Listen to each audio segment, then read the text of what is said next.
বলিউড অভিনেত্রী কিয়ারা আদভানি বর্তমানে ব্যস্ত রয়েছেন তার আসন্ন নতুন সিনেমা টক্সিকের কাজ নিয়ে। এর মধ্যেই সামাজিক যোগাযোগ মাধ্যমে শুরু হয়েছে নতুন আলোচনা। নেটিজেনদের একাংশের দাবি, কিয়ারা আদভানি আবারও অন্তঃসত্ত্বা, যদিও এ বিষয়ে এখনও দম্পতির পক্ষ থেকে কোনো আনুষ্ঠানিক বক্তব্য আসেনি।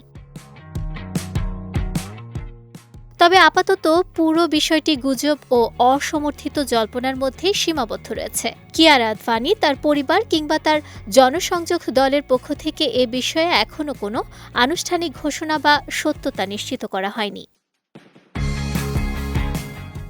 2025 সালের জুলাইয়ে কিয়ারা আদভানি ও সিদ্ধার্থ মালহোত্রার জীবনে আসে নতুন সুখের বার্তা।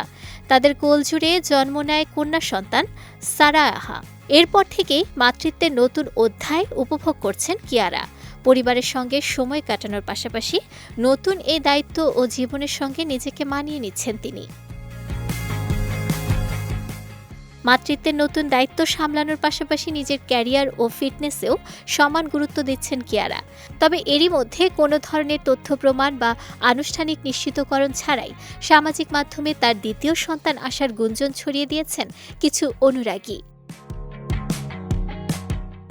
বলিউড তারকাদের নিয়ে এমন গর্ভধারণের গুঞ্জন নতুন নয়। কিয়ারা আদভানি ও সিদ্ধার্থ মালহোত্রার ক্ষেত্রেও একই ঘটনা ঘটেছে। তবে এ বিষয়ে এখন পর্যন্ত দম্পতির পক্ষ থেকে কোনো আনুষ্ঠানিক ঘোষণা আসেনি।